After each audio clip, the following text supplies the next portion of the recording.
Hi, Banya here, and today I'm going to talk about 10 things that are considered normal that I don't do as a creative business owner.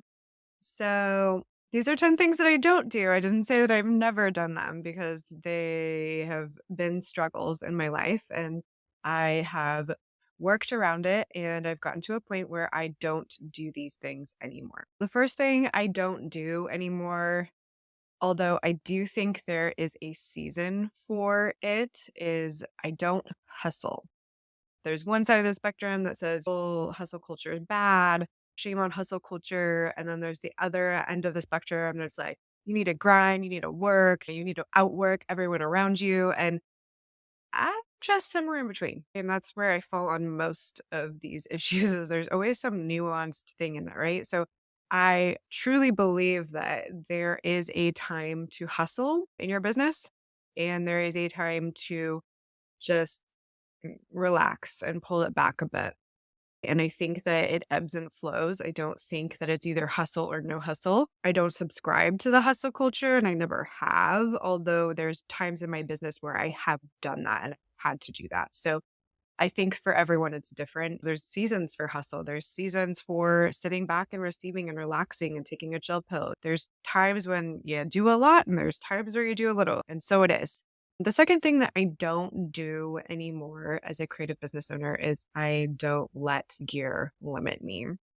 Being a photographer, there's a lot of who's got the best gear type of thing. And I think being a creator or a creative person in general, the technology aspect can really play a huge part in who's got the latest and greatest. It's like keeping up with the Joneses, right? Like, ooh, like so and so got this new gear. This person uses this, so I need that. So I don't do that. I'll get good pieces here and there, but I don't let it limit my creativity. I don't let it set me back if I don't have the latest and greatest new lens. For me, for most of my photography business, I straight up use the same camera for more than half of my photography business. The other half of it, I upgraded to a full frame camera. And by that time, there was mirrorless out, there was cooler cameras out. So it took me a while.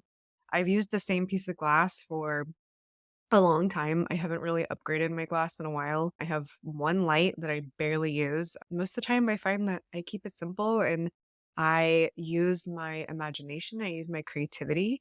I don't let the gear limit me. So, the third thing I don't do anymore is hacks, life hacks, things that are hacked. I pretty much over those because I always find that when you get down the rabbit hole of all these little hacks that you can do, it really there are no shortcuts. I'll just say it like that. Yes, you can do things a little bit faster, but for the majority of the things that I found that are worthwhile, there's no shortcut. There's no way around it. It takes time. But like keyboard shortcuts, that's kind of a hack. That works. I get it. But there's other things that I just don't subscribe to for the shortest way. Make $1 billion online today. No, not going to happen.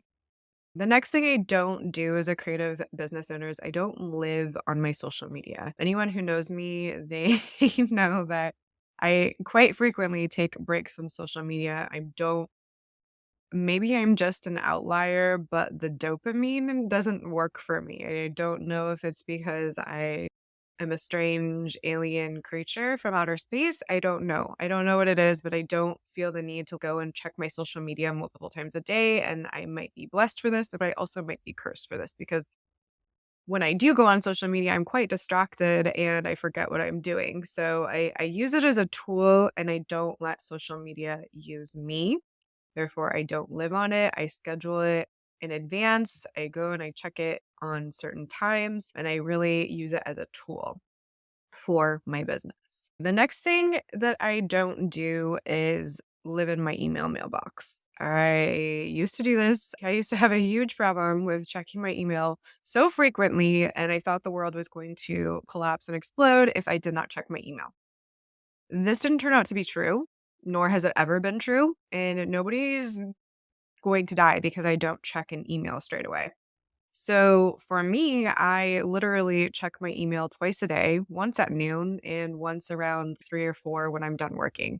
So this is really helped me not be such a freak about emails. I think emails take up a lot of time, honestly. And if I can hop on a phone call or leave a voice memo, I'd much prefer that than sitting and typing for an hour trying to get across my point that could literally take 2 seconds if I just voice message somebody. So, with that said, I don't live in my email box and I don't think email inbox, what is it? Inbox zero. I don't, is that a thing?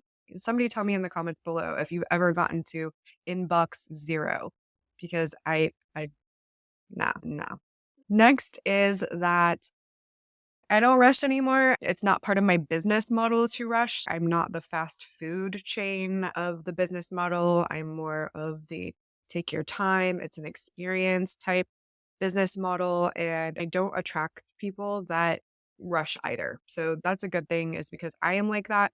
I don't attract people that are like, hey, can you have this done tomorrow?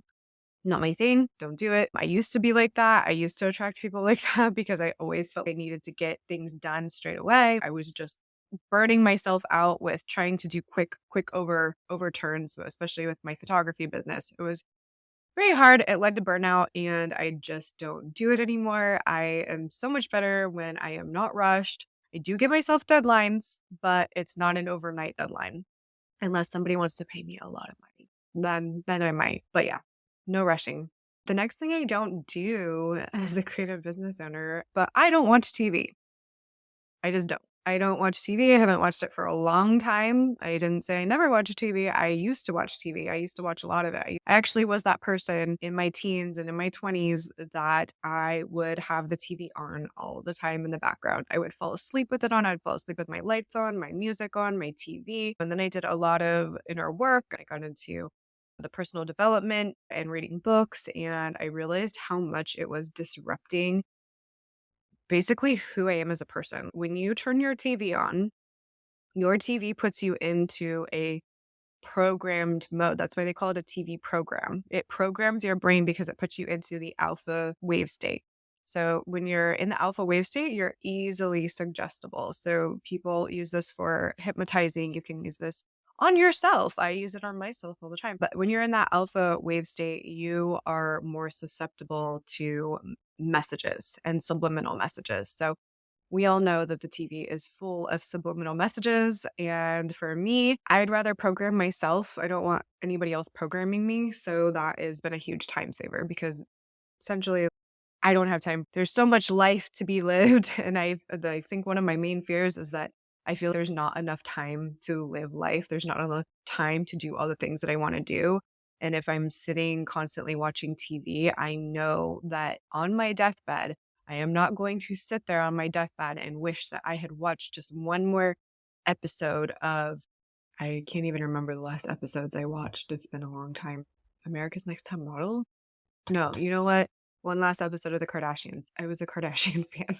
I had that shit on all the time, but not good for the brain. And I can say that I probably turned it on once a couple years ago and my mind was melting. But if you're a TV show watcher, that's your thing. That's your relax time. More power to you. Do your thing. The next thing that I don't do anymore, which I used to do heavily, is I don't associate my personal value with my creative work. These can be so easily be intertwined. And I think so many creatives struggle with this is they think that their value as a human being is tied to the value of the work that they create or the amount of money that they make. And it's just simply not true. It's just not a healthy way to think. It's not a healthy way to run a business, really, because now you're making it personal. And one of the greatest books I ever read was The Four Agreements. And one of the very first agreements is that you don't take things personally. This literally changed my life. It made me see things a whole new way. I mean, not to take things personal and don't attribute your human value to your work because it's not you. The next thing that I don't do that I used to do is I do not say yes to everything anymore. I value my time so much more. I used to be a huge people pleaser. I used to say yes to everything, all kinds of jobs. And again, this is one of those nuanced things that I think there is a time and place for that in your business. And I think that everyone that runs a business has been at that point at some point in time, especially in the beginning. But to sustain that over time, it's not sustainable. You cannot just be the yes man to every single thing over the years. It just doesn't work. And I think again, this is speaking more to the beginning phase. You might have to say yes to some things that you wouldn't normally say yes to because you're just beginning, but over time it's not sustainable. Your time is valuable. One of the things that I like to do is I know it seems morbid, but I will picture myself on my own deathbed and I will see if I actually am sad about that missed opportunity that I could have said yes to before I answer yes or no. I'll say, is this gonna be something I'm gonna care about when I'm on my deathbed? Is this something that I'm gonna care about even in 10 years if you don't like the death factor? Even in a few years, is it gonna be something that you care about that you think that you missed out on because you didn't say yes? So that is just my little tip for knowing whether to say yes or not. And finally, I love this saying, I don't go shooting all over myself. I love this line and I learned this, "Don't go shitting all over yourself," from Dr. Wayne Dyer. He wrote The Power of Intention along with many other amazing books. He was a beautiful speaker. He was one of my favorite spiritual teachers, and I learned so much from him and it changed my life. That line stuck with me is don't go shitting all over yourself. And what he meant was so many times we are going along our day saying, like, "Oh, I should have done this. I should have done that. I should have." And it's not productive. It's not healthy for your mentality to think that, "Oh, I shoulda, coulda, woulda." You don't need to should yourself to death. It's not healthy. The things that happen are the things that happen, and things are the way that they are sometimes, and so it is, okay? It's sometimes we're meant to just let it be. Okay. We are our own worst critics and we don't need to make ourselves any worse off than we already do most of the time. So saying that you should get up and do this, well, either do it or don't, but don't feel guilty about it and say that you should have done it. It just makes things worse. So you make the decision, say it to wake up at 5 a.m. and go for a run. If you do it, then do it. If you don't do it, don't feel guilty for it. Just don't make excuses. Don't say, I should have gone for that run at 5 a.m. and beat yourself up all day over it. It's just not mentally helpful. It's not helpful for anyone else around you because it brings in the feelings of game. I'm sorry, of game. It brings in the feelings of guilt and shame, and it's just not a good vibration to be at. So when you're vibrating at guilt and shame, that's actually one of the lowest vibrations that you can vibrate at.